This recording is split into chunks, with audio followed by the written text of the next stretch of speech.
À 58 ans, une expérience qui a changé sa vie a amené Sky Donovan face à la mort, pour finalement découvrir une révélation hallucinante sur l'au-delà qui remettra en question tout ce que vous pensiez savoir. Restez jusqu'à la fin pour un retournement de situation incroyable qui envoie des ondes de choc non seulement dans les cercles religieux, mais aussi au sein de la communauté LGBTQ.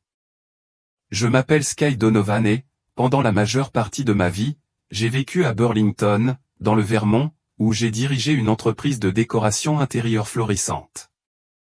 À 58 ans, j'avais l'impression d'avoir tout compris. Je vivais authentiquement en tant que lesbienne depuis 30 ans et j'étais marié avec mon partenaire, Morgan, depuis 12 ans. J'étais fier du travail que j'avais accompli pour défendre les droits des LGBTQ, en utilisant ma voix et ma position pour faire une différence dans notre communauté. Cette matinée en particulier a commencé comme n'importe quelle autre. Je me préparais pour une réunion importante avec un client exigeant, je me précipitais dans ma maison de style victorien, je rassemblais des échantillons de tissus et des planches de design. Morgan était déjà partie pour son service à l'hôpital, où elle travaillait sans relâche comme infirmière aux urgences. Pendant ce temps, notre Golden Retriever, Charlie, m'observait paresseusement depuis son perchoir préféré près de la baie vitrée. Malgré la normalité de la routine, il y avait un sentiment de malaise sous-jacent dont je ne pouvais me débarrasser. Le ciel avait une étrange teinte jaunâtre et l'air était épais d'une lourdeur inhabituelle, comme si le monde retenait son souffle avant une tempête. Dernièrement, j'avais fait des rêves troublants où je me tenais au bord d'un abîme, le regard fixé sur un vide infini et sombre. À l'époque, j'avais écarté cela comme rien de plus que du stress lié au travail. J'étais en retard pour mon rendez-vous avec Madame Henderson, une cliente notoirement capricieuse qui voulait rénover toute sa maison au bord du lac. Les prévisions météorologiques annonçaient de la pluie, alors j'ai attrapé mon parapluie et me suis précipité vers la porte. Alors que je sortais ma Tesla de l'allée, j'ai remarqué notre voisine âgée, Madame Patel, qui avait du mal à ramasser ses poubelles. Bien que je sois déjà pressé par le temps, j'ai ressenti une envie inexplicable de m'arrêter et de l'aider. Quelque chose dans cette étrange sensation matinale m'a poussé à agir. Alors que je m'approchais d'elle, elle a souri avec reconnaissance et, d'une voix douce, presque entendue, elle a dit quelque chose qui allait me hanter plus tard, Dieu agit de manière mystérieuse, ma chère. Sur le moment, je n'y ai pas prêté beaucoup d'attention. Mais je ne savais pas que ces mots prendraient bientôt un tout autre sens. En me réinstallant dans ma voiture, j'ai réalisé que j'étais déjà terriblement en retard sur mon horaire. La pluie avait commencé à tomber, transformant rapidement les routes de montagne sinueuses en un parcours d'obstacles périlleux. Je négociais le virage serré près du mont Mansfield, un tronçon de route tristement célèbre que les habitants appellent le coude du diable lorsque tout a pris une tournure catastrophique. Soudain, un énorme élan est apparu, se tenant directement sur mon chemin. J'ai donné un coup de volant, faisant un écart pour éviter l'animal, mais les routes trempées par la pluie avaient d'autres plans. Les pneus de ma Tesla ont lâché prise et, en un instant, ma voiture s'est envolée. Le temps semblait s'étirer tandis que le monde tournait autour de moi. Je ne pensais qu'à Morgan, mon partenaire, que je craignais de ne jamais revoir. Je pensais à Charlie, notre Golden Retriever, qui m'attendait à la maison. Et puis, je pensais aux clients que je ne rencontrerais jamais. La dernière image gravée dans mon esprit était celle de la glissière de sécurité qui a cédé, en voyant ma voiture s'écraser dans le ravin abrupt en contrebas. L'accident a été une cacophonie violente et horrible de sons, le métal grinçait contre la roche tandis que ma voiture dévalait la montagne. J'ai ressenti chaque impact qui faisait trembler les os, chaque craquement douloureux du métal, chaque éclat de verre qui volait autour de moi. Mais le pire était encore à venir. Ma voiture a finalement percuté un énorme chêne, ce qui a miraculeusement stoppé ma descente. Les airbags se sont déployés avec un sifflement étouffé, mais quelque chose s'était terriblement mal passé. Un morceau de métal déchiqueté s'était détaché et avait percé ma poitrine, empalant mon cœur. Je pouvais sentir le goût du fer dans ma bouche, la chaleur du sang inondait mes mains et j'étais submergé par la pression écrasante dans ma poitrine. Le monde autour de moi commençait à s'assombrir. Dans ces derniers instants, mes pensées étaient absorbées par Morgan. Nous avions des projets pour le week-end, pour fêter notre anniversaire dans notre restaurant préféré. Mais je n'allais pas me rendre à ce dîner. Au lieu de cela, ce qui allait suivre allait changer tout ce que je pensais savoir sur la vie, la mort et l'inconnu au-delà. Ce que j'ai appris ensuite allait briser les fondements même de tout ce pourquoi j'avais cru et lutté pendant des années. Le moment de ma mort était différent de tout ce que j'aurais pu imaginer. Une seconde, j'étais coincé dans ma Tesla mutilée, sentant la vie me quitter lentement. La seconde d'après, je flottais au-dessus des décombres, regardant les ambulanciers s'affairer frénétiquement sur mon corps. Je pouvais tout voir avec une clarté terrifiante, le sang éclaboussant le pare-brise fissuré, la vapeur s'élevant du capot écrasé et les expressions désespérées sur les visages des premiers intervenants. Pas de pouls, a crié l'un d'eux, sa voix semblant étrangement lointaine, comme si j'étais submergé sous l'eau. Début des compressions. J'aurais voulu leur dire que j'allais bien, que j'étais là, planant au-dessus d'eux. Mais aucun son ne sortit de mes lèvres. J'étais impuissant à communiquer avec eux, piégé dans cet étrange espace silencieux entre la vie et la mort. Puis est venue l'attraction. Au début, c'était doux, comme une légère brise sur ma peau, à peine perceptible. Mais presque instantanément, cette force irrésistible m'a attiré vers le haut avec une intensité à laquelle je ne pouvais résister. Au fur et à mesure que je montais, la scène de l'accident, les débris et les premiers intervenants sont devenus de plus en plus petits, jusqu'à ce que tout disparaisse complètement de ma vue. Je n'étais plus attaché au monde que j'avais connu. Au lieu de cela, je me suis retrouvé à voyager dans un tunnel de lumière bien que l'appeler simplement « lumière » ne lui rende guère justice.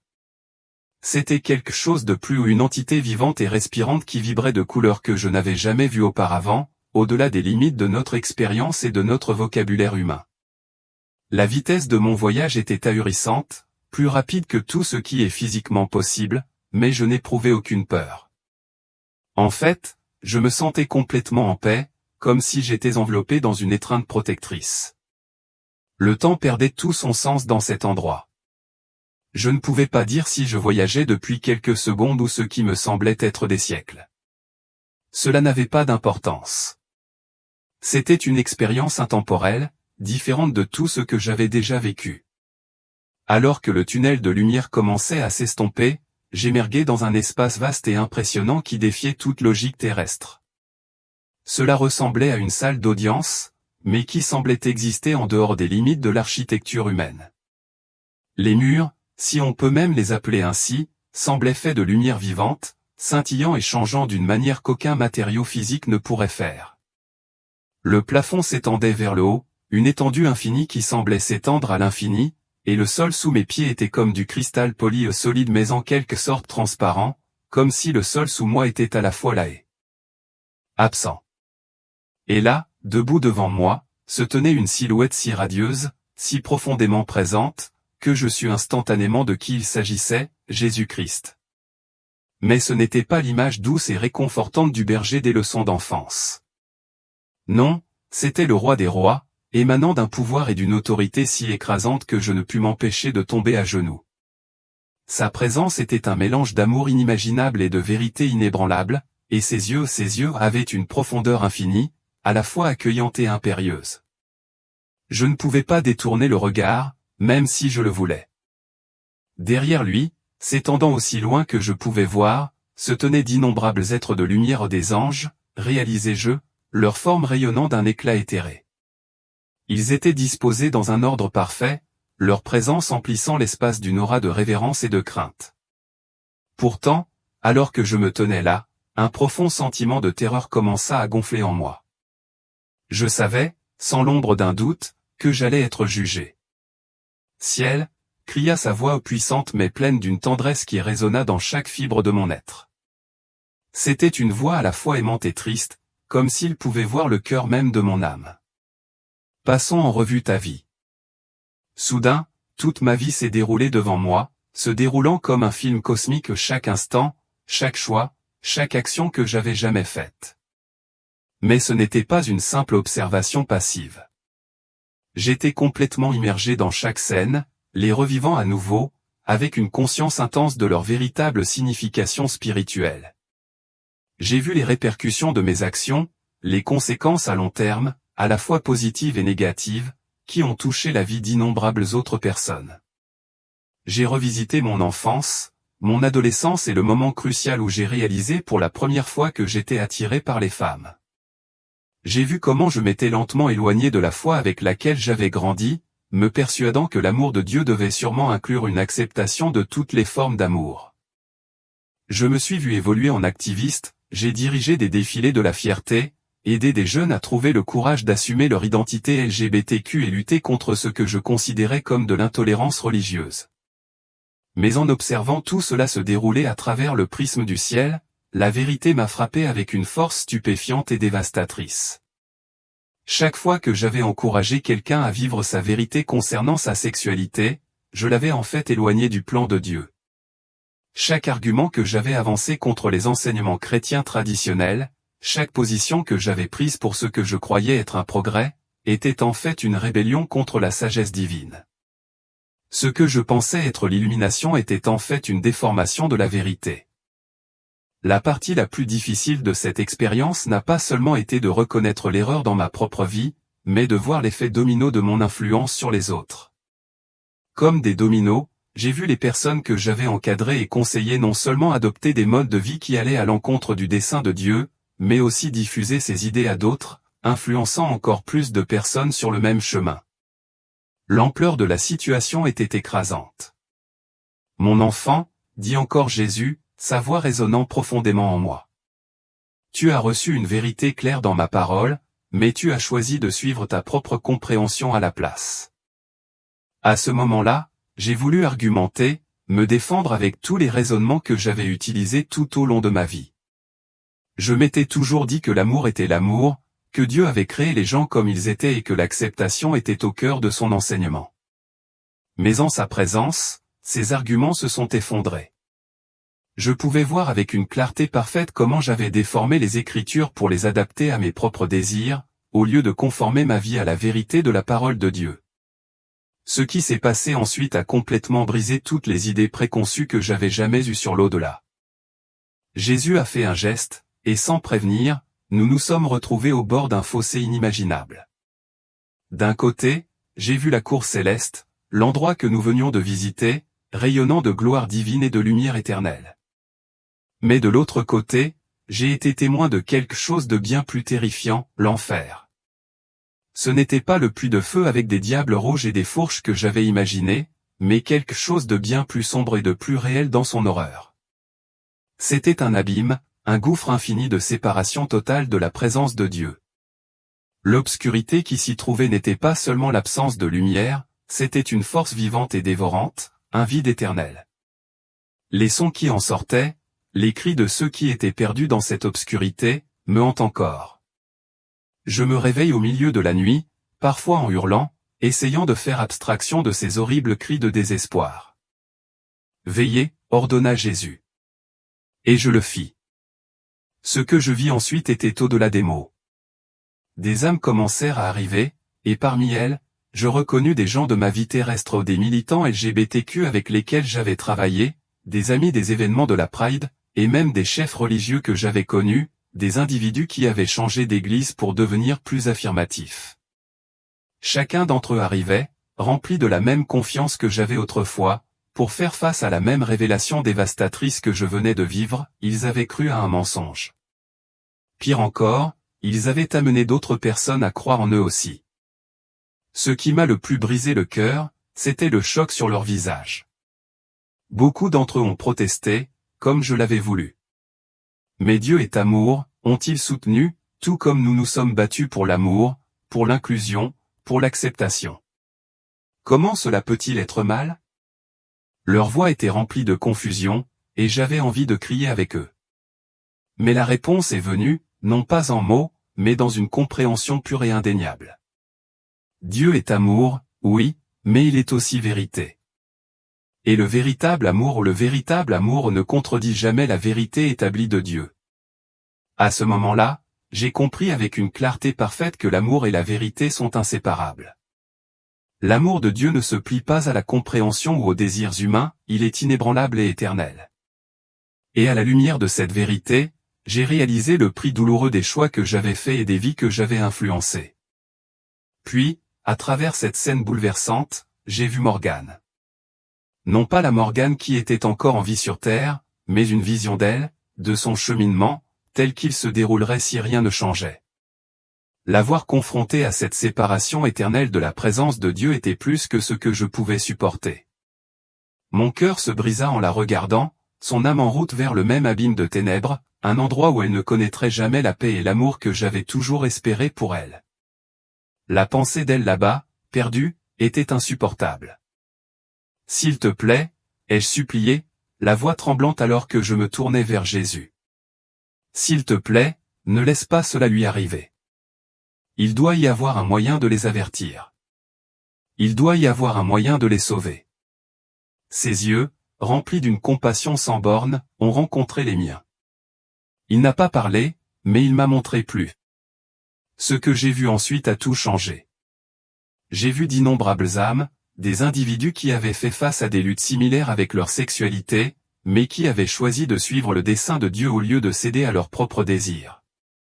C'étaient des gens qui avaient choisi un chemin de fidélité, même lorsque cela signifiait nier les passions mêmes que la société leur disait devoir suivre. Ils n'avaient pas été condamnés à une vie sans amour et solitaire, comme je l'avais soutenu un jour. Au lieu de cela, ils avaient trouvé une joie plus profonde et plus épanouissante en alignant leur vie sur la volonté de Dieu. Leur choix n'avait pas conduit au désespoir mais à une paix qui surpassait tout ce que j'avais jamais connu. Ces âmes fidèles vivaient maintenant dans la gloire, leur lutte terrestre transformée en couronne de victoire. Ils avaient fait face au rejet, à la souffrance et à la lutte pour vaincre leurs désirs, mais ils avaient choisi d'honorer Dieu par-dessus tout. Et ce faisant, ils avaient trouvé une joie inébranlable, une joie qui n'était pas définie par leur sexualité mais par leur identité dans l'amour du Christ. Leur fierté ne résidait pas dans la célébration de leurs propres désirs, mais dans l'acte humble et victorieux de choisir la volonté de Dieu plutôt que la leur. J'ai réalisé que c'était à cela que ressemblait la véritable fierté. Non pas la célébration de soi, mais la liberté glorieuse que l'on trouve en s'abandonnant au plan de Dieu. Et à ce moment-là, la vérité est devenue indéniable, suivre le plan de Dieu était le seul chemin vers un véritable accomplissement, vers le véritable amour, vers une paix durable. À ce moment-là, tout est devenu clair pour moi. Le problème n'avait jamais été que Dieu rejette les personnes LGBTQ, comme je l'avais pensé. Il ne s'agissait pas d'exclusion ou de jugement, il s'agissait de choisir entre deux chemins fondamentalement opposés. L'un d'eux nous conduisait à suivre notre propre compréhension de l'amour et de l'identité ou ce que nous pensons être juste, ce que nous désirons. L'autre chemin exigeait de se soumettre au plan de Dieu, un plan qui promet de nous conduire à notre véritable identité en lui. C'était un choix entre poursuivre notre propre vérité ou faire confiance à la vérité que Dieu a établie pour nous, une vérité qui mène finalement à l'accomplissement, à la paix et à l'amour éternel. Alors que la vision se déplaçait devant moi, j'ai été emmené plus profondément, au cœur même du ciel. Ce que j'y ai vu défiait toute description. La beauté de ce lieu dépassait tout ce que le langage humain pouvait saisir, des couleurs qui n'existaient pas sur terre, une musique que l'on entendait non seulement mais que l'on voyait et que l'on ressentait, une joie si intense et si pure que si je l'avais vécue dans mon corps terrestre, elle m'aurait complètement submergé. Telle était la réalité du choix auquel nous sommes confrontés chaque jour, que nous suivions le plan parfait de Dieu ou que nous créions notre propre chemin, poussés par nos désirs personnels. La joie et l'accomplissement qui existent en présence de Dieu sont incompréhensibles pour notre compréhension limitée, mais nous pouvons les saisir lorsque nous choisissons sa voie. Mais la révélation la plus profonde est venue quand j'ai vu comment Dieu nous considérait pas seulement moi, mais tous les êtres humains. Son amour pour chaque individu qu'il soit hétérosexuel, homosexuel, bisexuel ou transgenre était immense, parfait et complet. Il n'y avait aucune partialité dans son amour. Il n'aimait pas une personne plus qu'une autre, et pourtant, cet amour parfait ne signifiait pas qu'il acceptait tous nos choix. J'ai vu l'amour d'un parent qui adore son enfant mais qui sait que ses choix pourraient lui faire du mal. L'amour de Dieu était le même, il n'approuvait pas tout ce que nous faisions, car il savait, comme un parent aimant, que certaines choses, même si elles nous plaisaient sur le moment, finiraient par nous faire du mal. J'ai réalisé à quel point notre monde moderne avait inversé la vérité. Nous avions été tellement trompés, appelant le bien le mal et le mal le bien, exactement comme la Bible nous l'avait prévenu. Ce que nous avions qualifié de haine ou de fanatisme était, en fait, l'amour protecteur de Dieu, sa tentative de nous protéger du mal que nous pourrions subir en nous éloignant de son plan. Ce que nous avions appelé « vivre notre vérité » était en fait un rejet de la vérité la plus profonde de toutes, que nous avons été créés avec un but, avec amour et selon un plan par un Créateur qui sait ce qui est le mieux pour nous. À ce moment-là, j'ai vu la profonde tristesse dans les yeux de Dieu alors qu'il regardait ses enfants rejeter la vie qu'il avait prévue pour eux. Son amour était inébranlable, mais sa vérité l'était aussi, tous deux nous invitant à accepter notre véritable identité, celle que l'on ne trouve qu'en lui. À ce moment éternel, le poids de tout était suspendu dans l'air alors que Jésus me donnait un choix qui allait changer le cours de ma vie pour toujours. « Tu peux rester ici, dit-il doucement, sa voix emplie à la fois d'autorité et de compassion, et faire face au jugement maintenant, ou tu peux revenir et partager ce que tu as appris. » Son regard était fixe, me transperçant, et en lui, je ne voyais pas seulement le moment présent, mais la vie d'innombrables âmes à venir, tous ceux qui pourraient être touchés par cette vérité. Je pensais à Morgane, à mes amis de la communauté LGBTQ, à tous les jeunes que j'avais encadrés au fil des ans. Ils avaient besoin de connaître cette vérité, celle que je commençais à peine à saisir. Le temps était court, et elle s'échappait déjà. « Si je reviens, murmurai-je, ma voix tremblante d'incertitude, est-ce que je me souviendrai de tout cela ? J'avais besoin de savoir que les leçons, la compréhension et la vérité écrasante que je venais de rencontrer resteraient avec moi. À chaque instant, promit-il. Mais comprends, beaucoup rejetteront ton témoignage. Ils t'appelleront traître, bigot, imposteur. Ton ancienne vie aura disparu. Es-tu prêt à payer ce prix ? Le poids de ces paroles me frappa comme une vague. J'ai pensé à la vie que j'avais construite, notre belle maison à Burlington, l'entreprise dans laquelle j'avais mis tout mon cœur, mon rôle dans la communauté et la fierté que je ressentais à défendre ouvertement la cause LGBTQ. J'ai pensé à Morgane. Comprendrait-elle ? M'écouterait-elle ? M'aimerait-elle encore ? Le prix du retour me semblait ahurissant, bien plus grand que ce que j'avais pu imaginer. Et pourtant, lorsque je comparais ce prix aux enjeux éternels dont j'avais été témoin, comment pouvais-je choisir autre chose que cela ? Comment pouvais-je choisir mon propre confort plutôt que la vérité qui pouvait sauver tant d'âmes ? Renvoyez-moi, ai-je dit, la voix ferme et convaincue. Mais avant que je puisse partir, Jésus avait une autre révélation à me montrer. D'un simple geste, il m'a dévoilé un spectacle qui m'a coupé le souffle, une vaste multitude d'âmes, toutes issues de la communauté LGBTQ, rassemblées dans la splendeur du ciel. Elles n'étaient pas là parce qu'elles avaient insisté sur leur propre chemin, leur propre désir ou leur propre conception de l'amour. Ils étaient là parce qu'ils avaient fait le choix le plus difficile de tous, faire confiance au dessein de Dieu plutôt qu'à leur propre désir. Ils avaient choisi de suivre la vérité qu'il leur avait exposée, même si cela signifiait rejeter la vision du monde de ce qu'il devait être, même si cela exigeait des sacrifices, des luttes et un abandon. Ils n'avaient pas vécu une vie parfaite, mais ils avaient marché dans la foi, confiant que le plan de Dieu pour eux était bon, même lorsque le monde leur disait le contraire. Et maintenant, ils se tenaient dans la gloire, leur douleur et leur lutte transformées en quelque chose de beau, leurs âmes se prélassant dans la lumière de l'amour de Dieu. Ce spectacle était à la fois humiliant et bouleversant. C'était un rappel que l'amour de Dieu, bien que parfois difficile à comprendre, mène toujours à la meilleure fin possible, si nous sommes prêts à lui faire confiance. Leur joie, leur paix, leur épanouissement, voilà à quoi ressemblait la véritable fierté, la fierté qui vient de s'aligner sur la volonté du Créateur, d'embrasser notre véritable identité en Christ. Tandis que je me tenais là, contemplant la scène, j'ai réalisé à quel point mes luttes terrestres étaient insignifiantes en comparaison de la vérité éternelle dont j'avais été témoin. Et avec cette compréhension, j'ai su que j'étais prête. Prête à repartir, prête à dire la vérité, quel qu'en soit le prix. Prête à partager l'amour et la vérité qui m'avaient été donnés afin que d'autres puissent trouver leur chemin vers cette même gloire.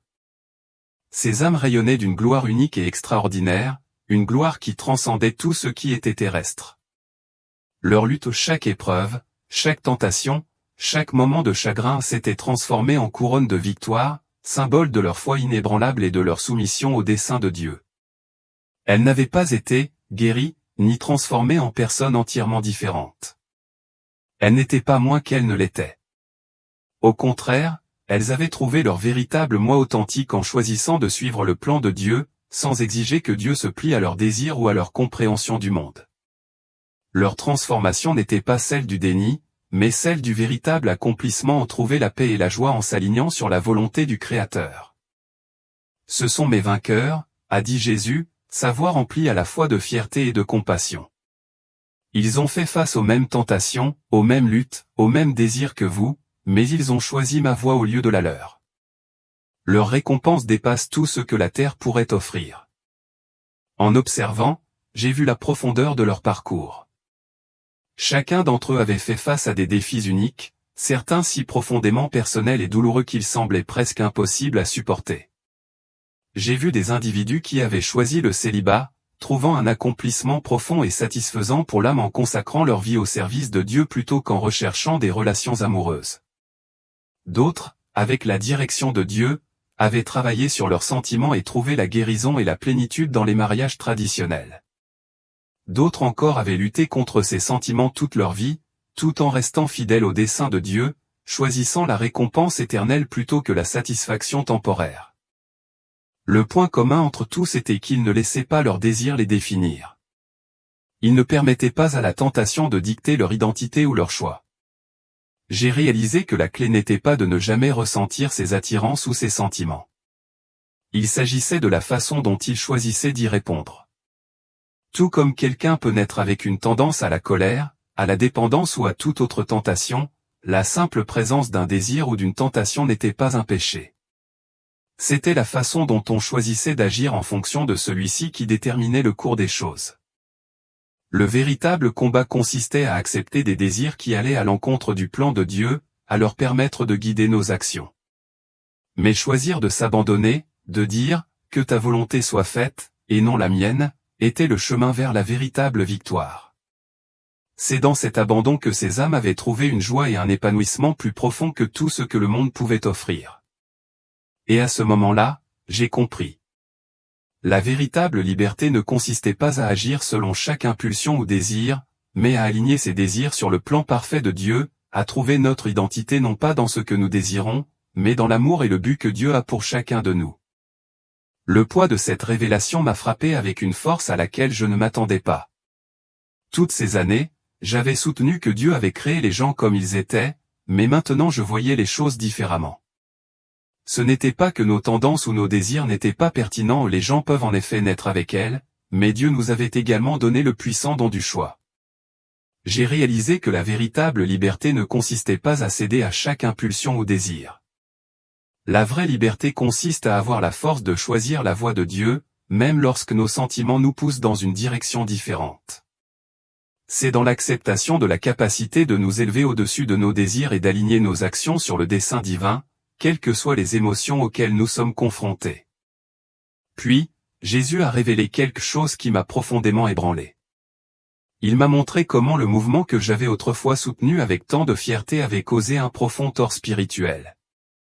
Le message pour lequel je m'étais battu, le message qui semblait si juste à l'époque, avait par inadvertance convaincu les gens que leur identité était principalement enracinée dans leur sexualité plutôt que dans le fait d'être enfants de Dieu.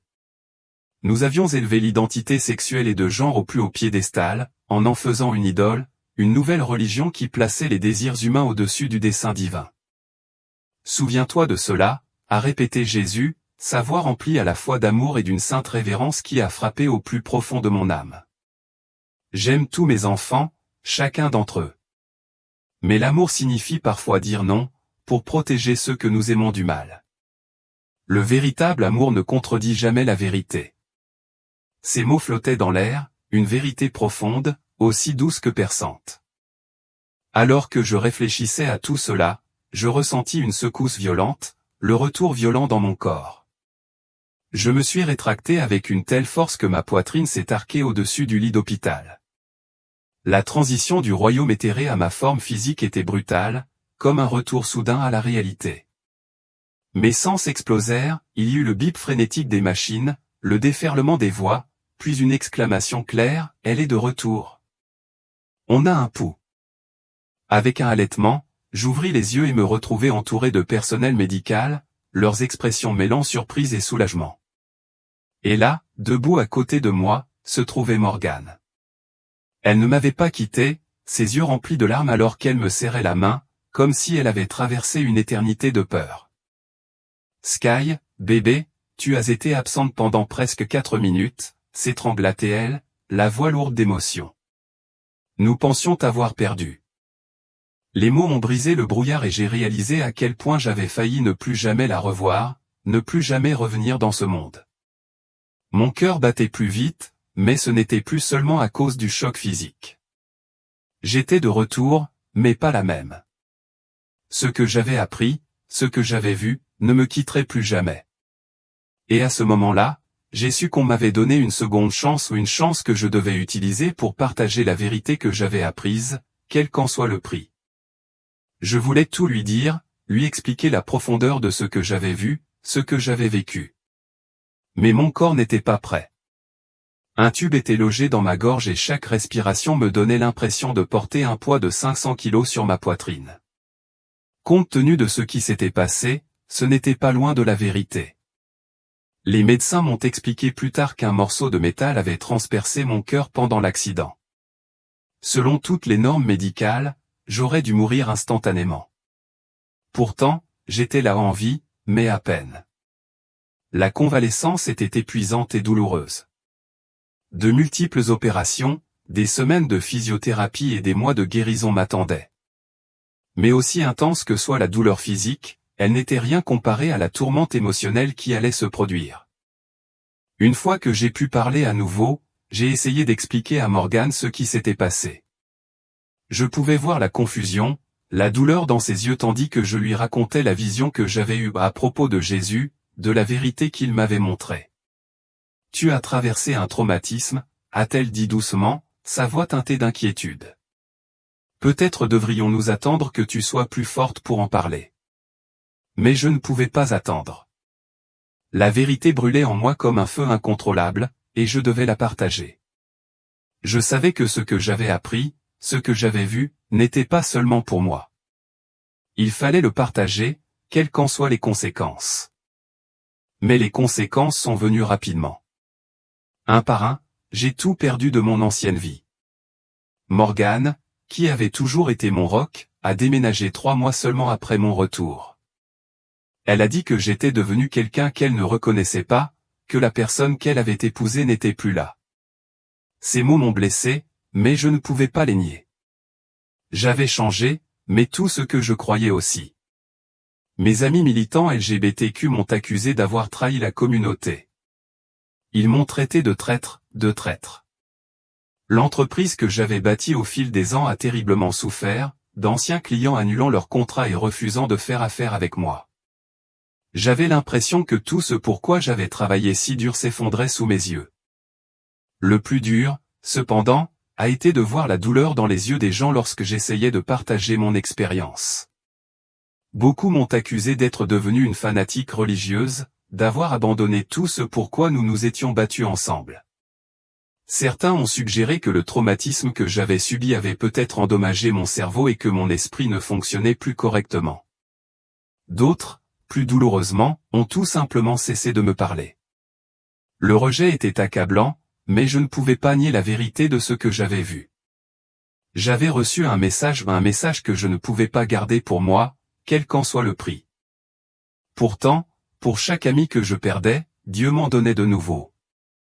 J'ai trouvé une communauté de croyants qui comprenaient à la fois la lutte et la victoire que représentait le choix du plan de Dieu, malgré les tentations accablantes de suivre nos propres désirs.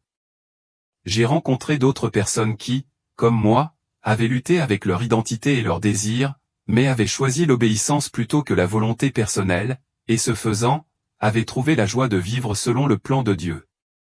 Ces nouvelles amitiés étaient une bouée de sauvetage, un rappel que la vérité que j'avais rencontrée n'était pas seulement une révélation personnelle, mais un message pour tous ceux qui l'entendraient, aussi difficile soit-il à accepter. Et aussi douloureux que soit le voyage, je savais que c'était le bon chemin.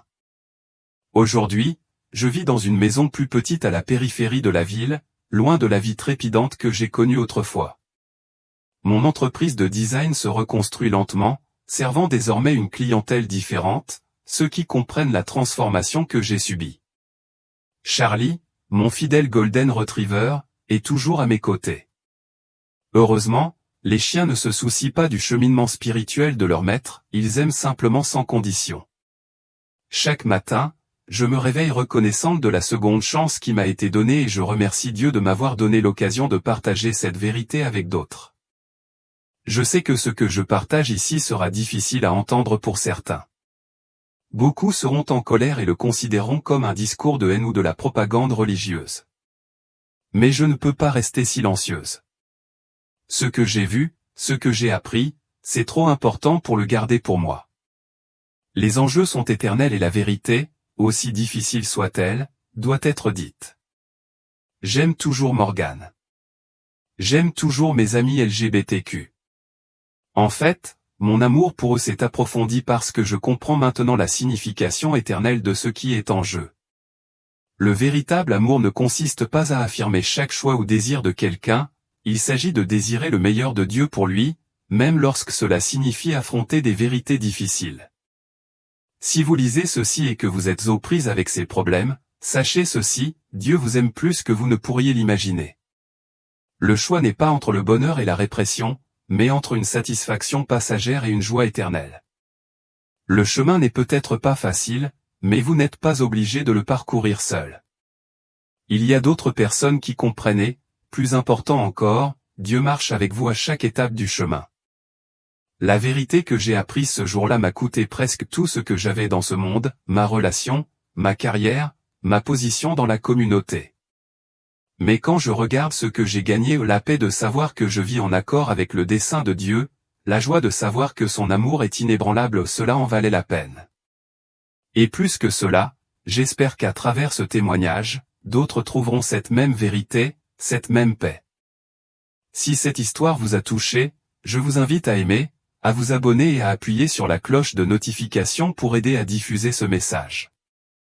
Votre soutien peut aider à faire connaître cette vérité vitale à ceux qui ont le plus besoin de l'entendre. Veuillez laisser un commentaire ci-dessous pour partager vos pensées ou vos expériences. Commençons une conversation qui compte, une conversation qui peut conduire à la guérison, à la compréhension et, en fin de compte, à la transformation.